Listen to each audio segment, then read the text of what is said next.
Today's episode is brought to you by my friends at Donor Perfect.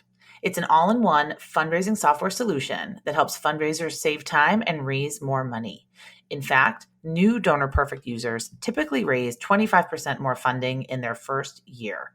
Donor Perfect is trusted by over 50,000 nonprofit professionals with everything they need for efficient fundraising, so they can spend their time where it truly matters, on nurturing real, authentic relationships with their donors. Learn more at www.donorperfect.com. Now on to the episode. Hello, and welcome to Nonprofit Nation. I'm your host, Julia Campbell, and I'm going to sit down with nonprofit industry experts, fundraisers, marketers, and everyone in between to get real and discuss what it takes to build that movement that you've been dreaming of. I created the Nonprofit Nation podcast to share practical wisdom and strategies to help you confidently find your voice, definitively grow your audience, and effectively build your movement. If you're a nonprofit newbie or an experienced professional who's looking to get more visibility, reach more people, and create even more impact, then you're in the right place. Let's get started.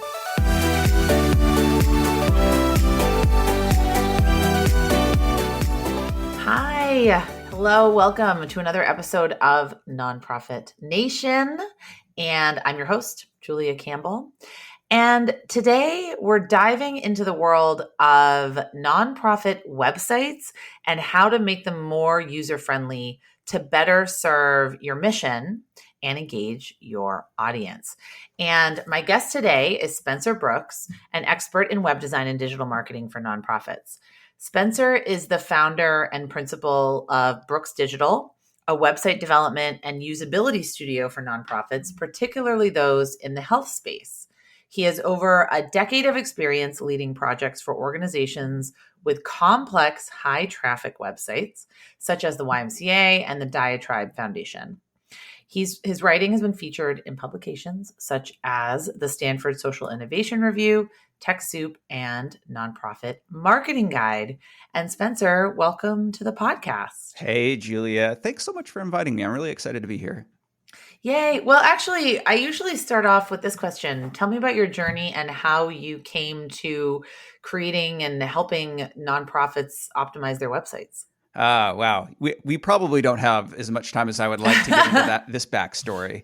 I think my genesis starts as, a poor musician in a band who needs $100 to buy food, wondering what marketable skill set do I have and how can I use that? I started my career as a website developer, actually. I haven't written code in a number of years now, but towards the beginning, I felt like I saw a need in the nonprofit space for, not just someone who can crank out a website that looks good and all that, but paying more attention to some of those strategic upfront needs, such as, hey, how do you take a organization that has multiple audiences, that has complex content, could be thousands of pages or something like that. And how do you organize this? How do you present that information in a way that's easy and clear for folks? How do you simplify a complex problem and complex mission into something that people can understand without having to spend 5 minutes reading a page? Like, there's a lot of these questions that are not easily answered or not easily addressed just by someone who's able to crank out a great WordPress site or something like that. And so, I think I really got started so that nonprofits can tackle some of those tougher challenges, also along with getting a great website that looks good, that's easy for staff to use.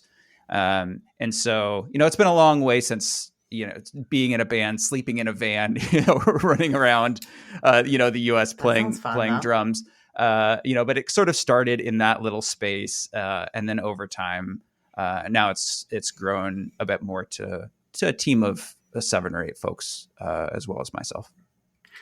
Well, we're here to talk about user friendliness in particular and, UX or user experience. So can you tell us a little bit about what that means and why is it so crucial for nonprofits to prioritize user friendliness on their websites? For sure. Yeah. So, user experience, you also hear it called UX, as you mentioned. It's a specific discipline within the tech industry itself, right? But it's really focused on reducing friction in the process of using technology, making things feel intuitive, easy to use. I think most people listening to this probably have an intuitive sense of what that is. You certainly know when something isn't easy to use, right? Yes, right. And it really is an entire discipline behind that, right? There's practitioners that specialize in that sort of work. So it sort of is a subset of the tech industry. I think it's important for nonprofits because whether or not most people are listening to this realize they're most likely turning people away from their site, likely on a daily basis, because it's confusing, it's hard to use, people have questions that the site isn't answering. And so in most cases, about 90% of people are just going to give up and leave without saying anything. And so there's sort of this hidden group of people that you might be hemorrhaging from your site. There's some interesting stats kind of around this too. I'm going to check my notes and make sure I have these right. But almost 80% of people, I think 79% of people are immediately going to look for another site if they don't like what they see on the first one, right? And so if your mission is confusing, if your site's hard to navigate, then they're going to jump to find an alternative. There's 2 million nonprofits out there. There's probably more than one in your issue space. So they're going to find an alternative. 94% of online users view easy navigation as the most important website feature. If your navigation isn't easy to use, it doesn't matter at all, right? So there's a bunch of stats like that, but I think the point is a lot of people might be leaving your site because it's hard to use. Mm-hmm. And I think the last thing that I would mention, it's probably the second most important thing, is I also think that poor usability on a site puts more burden on your staff. We did a project for a YMCA. I think you mentioned that in my bio. Mm-hmm. And one of the big problems that they had was that people were calling their offices because they couldn't find the information that they needed on the site. Like the site was outdated. I've actually done that to the local YMCA. So sorry, local YMCA. And totally. I never call people on the phone ever, but I did. Yeah, because it's like, if you're invested, you got to find that information somewhere, right? And so, there's a poor the one marketing person there was spending one day out of her week just fielding these requests, from within the organization and without. And so there's a lost opportunity there. That's a full 1 day a week that person couldn't work on other more mission critical stuff. So there's also hidden costs to poor usability as well. I think this is incredibly important. I know, and I don't remember who said it, and I wish that I had this quote right now and I should Google it, but a lot of nonprofit websites are beautiful brochures in like a dark hallway. Like they can't be found. And when you get them, they're almost like a brochure. There's no real path or journey I'm supposed to follow. And it really looks like it's just supposed to be picked up and kind of tossed away. I think the website design that we all learned 10 or 20 years ago, of course, is pretty irrelevant now. And those kind of, design features and creating it, like you just said, on WordPress or Squarespace by ourselves and without really understanding who our audience is so important. So we know why it's crucial. We know what it is. So what are some common pitfalls that nonprofits fall into when it comes to this user-friendly experience? Mm-hmm. Yeah, sure. I'll give you what I think, in my opinion, are the top three. Mm-hmm. The first one is what I like to call org chart navigation, right? This is when your navigation it reads like an org chart, right? And it usually happens because staff internally who are working on this, like they have a clear mental structure of their organization, and that just gets mapped right to the navigation. But a person outside of your organization has no frame of reference, and that is quite confusing, right? And so that also includes things like inside lingo, meaning like you could have your program names even in your navigation. But if people have no idea what that program is, then it's meaningless for them, right? And so, that's a big one, is the org chart navigation. That's one of the most common ones that I see, and people just get so confused by it. I think the second major pitfall that I see is kind of what I would describe as the overeager marketer approach. And that would be like, if I met you in a coffee shop, Julia, and we were introducing ourselves, and I said, "Oh, hi, my name's like so and so organization, and hey, you know what? You should totally come to this event that we're putting on next week. It's going to be right here at this time. Oh, and make sure that you bring about $10 because we're doing a can, or whatever, like this drive, right?" And you're going, "Okay, wait a minute. Who are you? What do you do?" Exactly. It's not an introduction. Yeah, right. It's just going straight to, I think it's undisciplined and disorganized messaging is what that is, right? Where it's the hierarchy isn't clear of messaging and how you're introducing your organization, and it usually becomes whatever the most recent or time sensitive messaging is, kind of usually gets put in the first spot on your homepage or whatever. And so that is really confusing for people, because there is a hierarchy that they need to follow to understand what your organization does and put all of these pages and elements of your site in context. So the overeager marketer is the second one. And I think the third one it's what I like to call the sidewalk flyer syndrome, which is kind of similar, right? Where it's like, if you imagine walking down a street, like a busy street, Times Square, whatever, and people are just shoving flyers in your face. Like, hey, look at this. Hey, look at this, right? Hey, look at this, right? On nonprofit websites, what this looks like is you go on a page and you see like 3 red screaming donate buttons, and then you see the email sign up pop up that is going over all of that. And, you have an event promo over on the sidebar, right? And maybe a like us on Facebook and all of that. Yes. Over on the sidebar as well. 100%, right? It checks all the boxes of like, you have your site has all these things, but if you look at it collectively, it's just like you're getting a bunch of flyers shoved in your face. And then as a visitor, I get overwhelmed and paralyzed, and I just shut it all out, right? And so I find that's usually when there's this lack of consolidated leadership for the site, right? Where there's generally there's fundraising and development who has their needs, and there might be marketing who has their needs, and then everybody just kind of competes for spots, and it just sort of ends up being like the whole organization is shoving flyers in people's faces. So those are 3. There's certainly more, but those seem to be the top 3 for me that I notice when I look at sites pretty consistently. I think those are completely accurate. I think that's just such a great analysis of what people, like what we're getting wrong and what we're doing and what we were maybe told were best practices and then now are not, and what we need to be considering.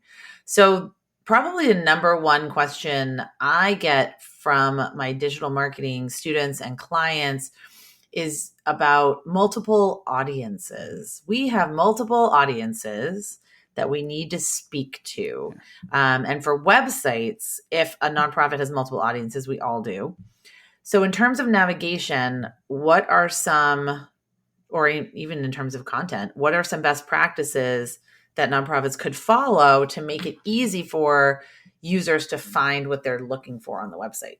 Yeah, it's absolutely a huge challenge for most nonprofits, because, the average that I see is usually people are working with between 3 to 5 audiences. And that's if they work pretty hard to categorize and consolidate. So, here's what I would recommend. There's not really a perfect or best structure for every organization, but I think there are principles that you can try to follow and apply in order to have a better chance of speaking to multiple audiences in a way that is balanced.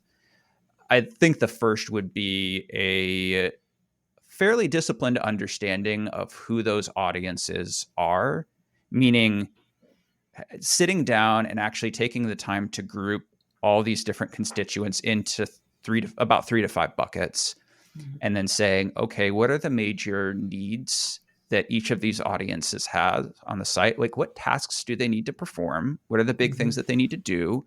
What are their current pain points, if we know that? And can we go ask or survey those folks to get a sense of, hey, what do they need? Like, for example, talking about that YMCA project, one of the big audiences was seniors, right? That made it in. And then talking to them, we realized that one of the main tasks that they needed to perform was going and finding schedules for the pool or for different activities, because they wanted to see like, hey, when's this lane going to be open, or when's this thing? That's why they were calling a lot. And so like that would be an example of, hey, we need to really understand our audience and frame the problems that we're solving for them and what they need to do. And I think if you don't have that clear view of audience one, these are their top tasks that they need to perform on the site, and these are the major problems that we have with our current site, then you are just going to kind of be throwing darts blindfolded, because you don't really have a problem that you're trying to solve. So I think that would be the first principle, is doing enough research and enough disciplined work up front to define your audiences. And then in terms of navigation, then I would say that's the time when you can actually sit down and draft out potential solutions to that. So I would suggest, maybe you draft out 2 different navigation structures and say, okay, holding all of this in my head, our audiences and their tasks and needs, maybe we try one navigation structure that is grouped around those different audiences, right? Maybe we have like 3 major drop downs that are, focused on each of these particular audiences. And we kind of test like, what would it look like if we organized it this way? And maybe we have another structure that we do that we group things around topic, right? And so you kind of get some of these ideas out and look at them and workshop them a bit internally. And then the last thing that I would suggest is then testing that with real people, right? And that's a great idea. That's the real way. We don't do that, yeah, right?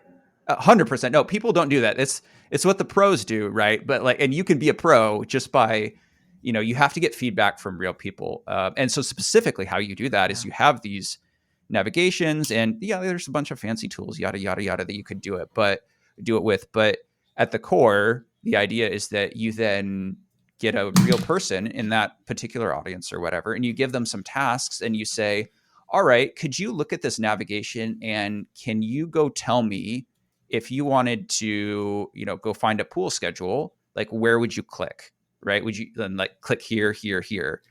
And you see, hey, how often did a person actually get that right? Did in 60% of the cases they clicked here, or you go, oh, I thought that they would go here, but they actually went here, and then you use that feedback to then make tweaks and revise that navigation. And then if you have time, you test again. And so you have pretty decent data on this actually works. People can actually use this. It's not just a nice theory, that it actually works. So I'd say, understand your audience, draft multiple structures, and then test those against your audiences, and you'll come out with a pretty solid navigation that works for everyone. And nonprofits need to realize that this is not something that is unique to them, and it's not something that is unique to their organization. I'm just thinking about the YMCA. I mean, there are seniors, there are parents looking for childcare, there are kids looking for after school, there's sports, there's workouts, there's camps. I'm thinking of all the things we use the Y for. And then also they're trying to raise money, so there's a donation page. And there's probably community involvement activities as well. So this multiple audience situation is not unique. I agree with completely what you're saying. We really need to understand who is coming to our website and what they want. What I think happens, and I know you see this, Spencer, is people or nonprofits tend to think, what do we want to promote the most? Yes. Like it's our agenda, not our audience's agenda, like not what they want to find. So that's why I think websites just end up like brochures. Yeah. Yeah. No, I would say, not to cut you off, Julia, I would just, okay. I think you said something that I really want to pull out there, which was that most nonprofits are thinking about like, what do we want and what works for us? Right. And I think that is kind of the genesis of what tends to result in a site that isn't very usable, because the usability perspective says, like, if I were a user, then what would I want, right? Mm-hmm. So it's that the empathy of being able to then get outside of what you want and you need, or what do I want to promote, and say, sure, yes, you do need to promote stuff as a nonprofit, absolutely, but saying that from the perspective of, if I was a user, how would I want this to be promoted to me, and where would I expect to find it, and where would I want to see it, is going to be able to allow you to do what you need to do, but in a way that is usable. So it's that empathetic perspective of saying, I have to always pull myself out of me mode and into visitor mode. Like, I have to get outside of my head in my own box, and I have to always be sitting and looking at this through the eyes of someone else. And then I think you'll get on a much better track looking at it through someone else's eyes. I agree. Let's talk about accessibility. I think that's a very important aspect of website design. So how can we best ensure that our websites are accessible to all users? Yeah. Okay, I have a couple things here. So both some practical stuff, but I think the thing that I need to start with is that ultimately accessibility has to start with leadership. There are some very specific things that you need to do in order to make your website accessible, but I think it starts with a leadership perspective. And so, like, to give you an example, right? Some of the things that you actually need to do to make your website accessible are meeting the guidelines. There's the acronym is WCAG. And this is just the standard for, if your website is accessible, there's a very comprehensive series of guidelines that say, all right, you have to have things like alt text, or can this be read with a screen reader, or can it be navigated with a keyboard, right? Or things like that. So meeting those guidelines is important, and that usually is a kind of technical code related task. But it also involves things like training your staff too, right? Where you're having to understand it's not just a project as much as, if you are going to invest in accessibility, then you also have to be able to train your staff to say, yes, you do need to enter that alt text. You do need to consider, if someone who has vision impairment is looking at this particular image, is the color contrast going to be appropriate when you're preparing and updating these marketing materials? And so when it comes to a leadership perspective, what really has to be in place is, if you care about accessibility, you can't just view it as a project. You have to think about, whose job description is this going to be on, right? There has to be a line item on someone's job description in the organization that says, you're responsible for digital accessibility, right? And I totally agree, because otherwise it's just going to fall to the wayside. Absolutely. It does involve training staff, right? Budgeting to keep that site accessible over time. And so I think, a lot of people probably have an intuitive sense of the basics of accessibility. Like, yeah, okay, you need alt text, in appropriate color contrast.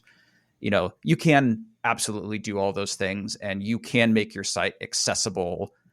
But if it's not a priority on a leadership level, and if it hasn't been implemented holistically in job descriptions and in staff training and in budgeting to keep that site up over time, then you're going to have a one-time project.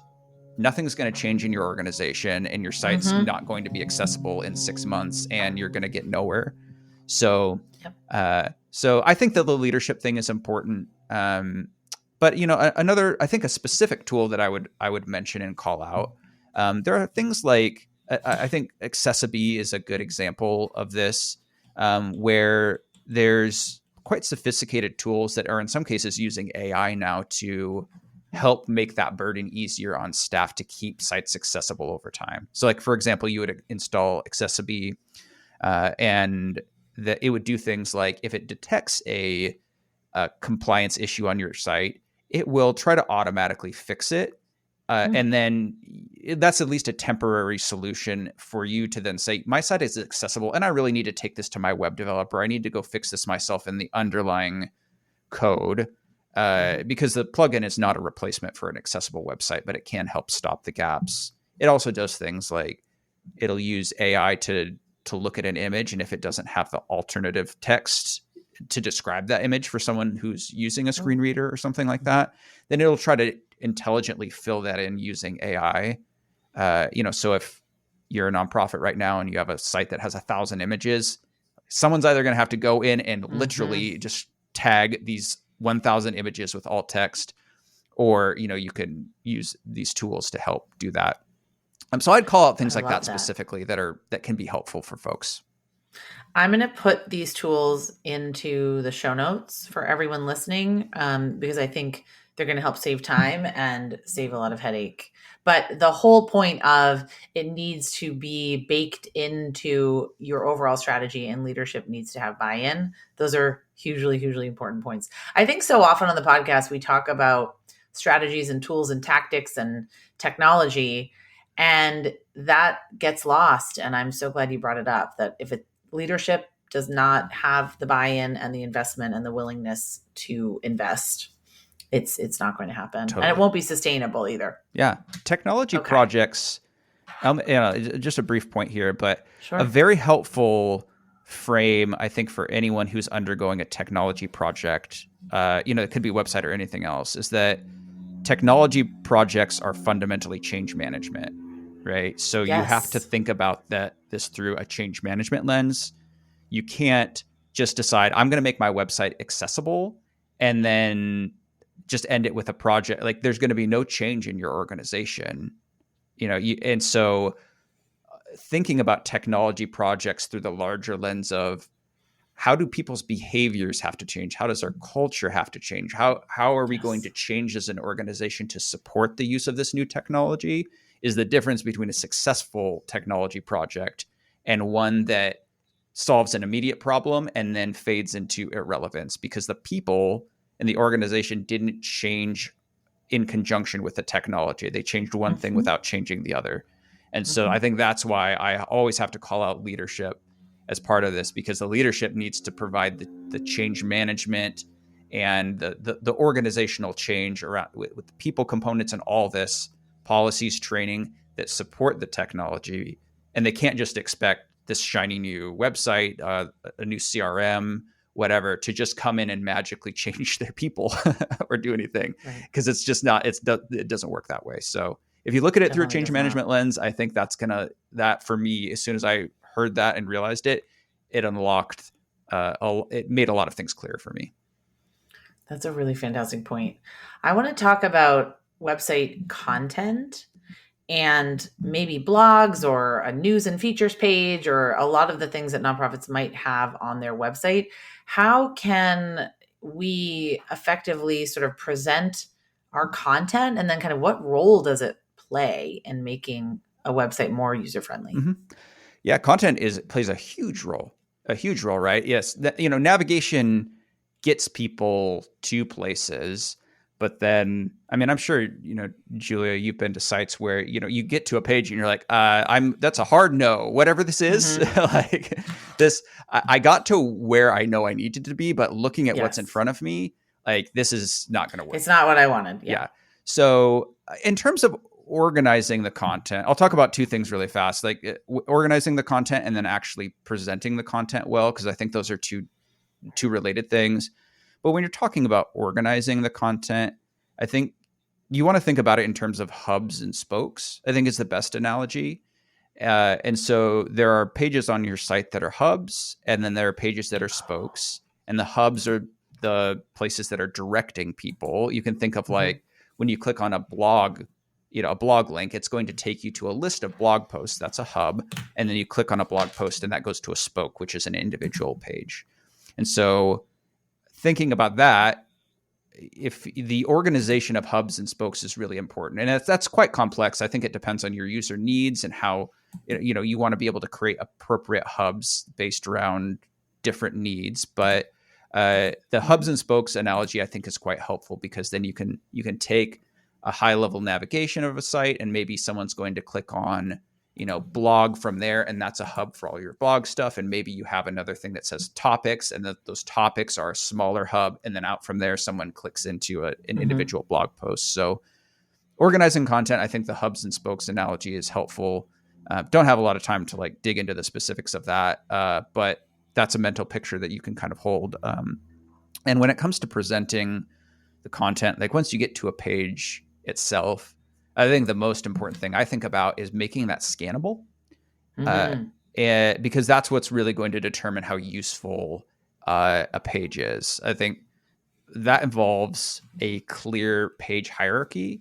And I think most people listening to this are probably going to intuitively realize that whenever they land on a page, the first thing that they're going to do is quickly scan it, like a table of contents, and say, like, number one, is this actually what I was looking for? Mm-hmm. And number two, how much effort is this going to take me to get to the information that I want? And then where is it on the page? Mm-hmm. And so if you have a clear page hierarchy that, headings, heading one, heading two, very well outlined, then people are going to be able to land on whatever spot they want and then go right to it. So I think making a page really scannable is important, as well as formatting it in a clear way. That includes not just, no mega paragraphs, right? That's, that might be fairly obvious, but even things like accordions, right? Where you click on like the plus and things open. Sometimes that can help consolidate these really long pages where you might want to present a lot of information, but it's not relevant to everyone. Or, hey, this particular thing might only be relevant to this one audience. So we're going to decide to consolidate this information into accordions, and then people can click here and open up and see the answer if they want. So there's a lot that goes into it, but at the core, it's really about making something scannable for people so that they can just go in and quickly get to what it is they need on the page. Scannable. I love that. Please have headers and bullets and white space, and not just a huge, gigantic block of text or 5 blocks of text where I can't figure out what I'm looking for, or why I went there in the first place, or what I need from it. That's a great piece of advice. In terms of donor behavior, so a lot of nonprofits really want to encourage online donations. A lot of people like to donate online.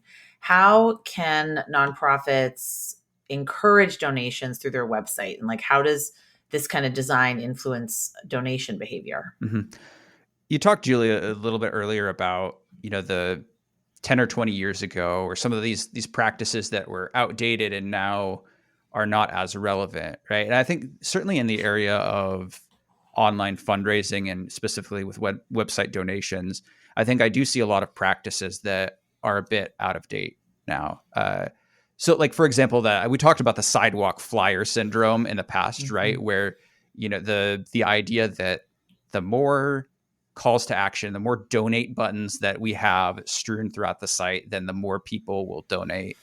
And I think it's a bit of an outdated kind of idea.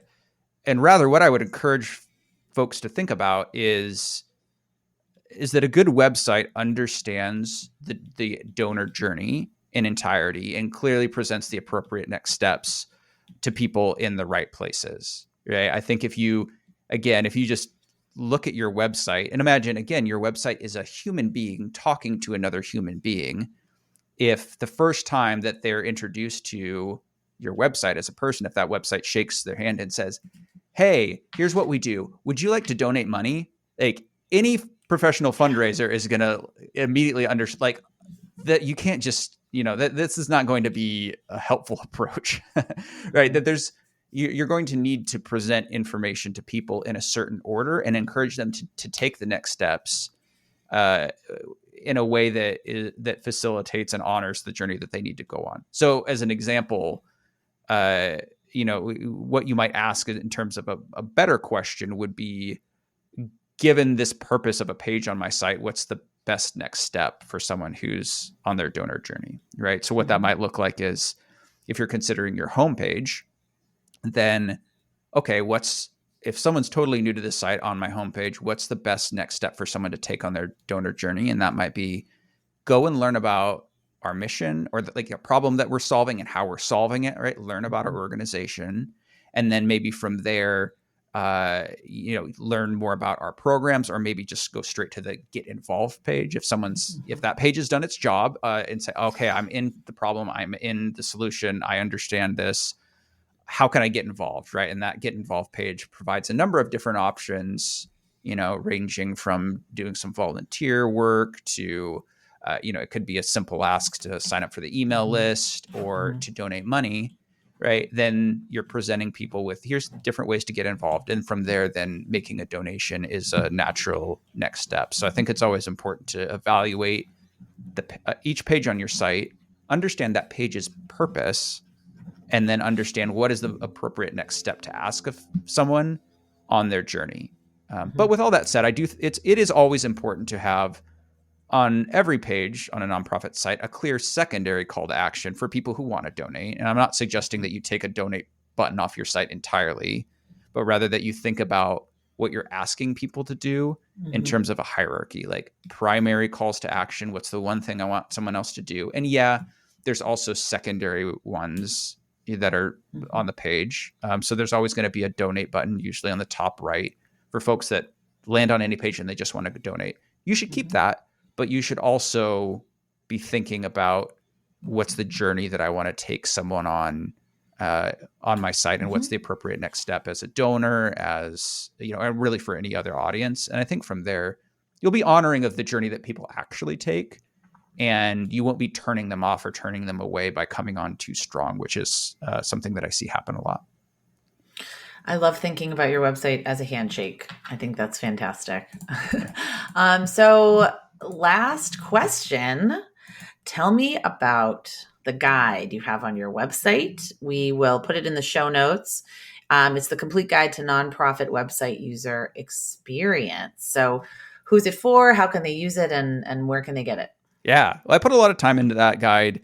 It's a description of not some of the stuff that we've talked about, and this has been a little bit more theoretical or high level, really important foundational discussion. But the guide that I've put together goes through more of the specific solutions on here are the actual disciplines and practices and tools in the UX practitioner's tool belt, so to speak, that you would use to solve these particular problems. So if you're going, hey, I know I need to redo my navigation, Spencer, I know that you talked about creating different navigations and testing it. How would I do that, right? Well, you go to that guide and it explains, here's how tree testing works, right? Which is the formal name for that. And then you get an idea of, oh, here's actually how that works, and how I might apply it, right? So it's there, it's written, it's not for people who are, that you don't have to be super technical or anything like that. I wrote this for people who are, wearing multiple hats in a marketing role. You're doing everything. You don't have time to be a UX expert, but you do need to know enough to solve problems, right? So that guide is there. It's for you. And so hopefully you'll find it helpful. And it's got a lot of good information in there. And where else can people find you online, Spencer, and learn more about you and your work? Yeah, absolutely. So, two places. The Brooks Digital website's always a great place to check out. It's just brooks.digital.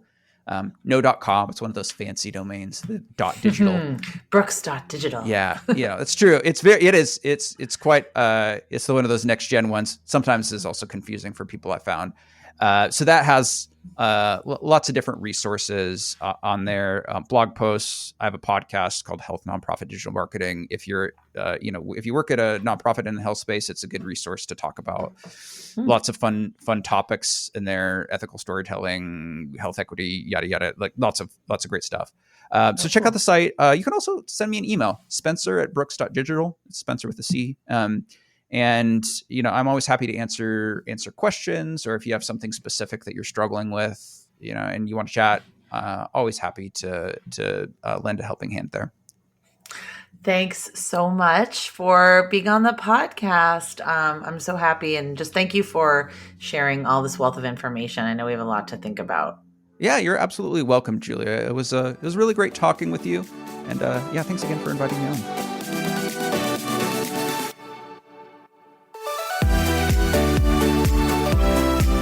Well, hey there.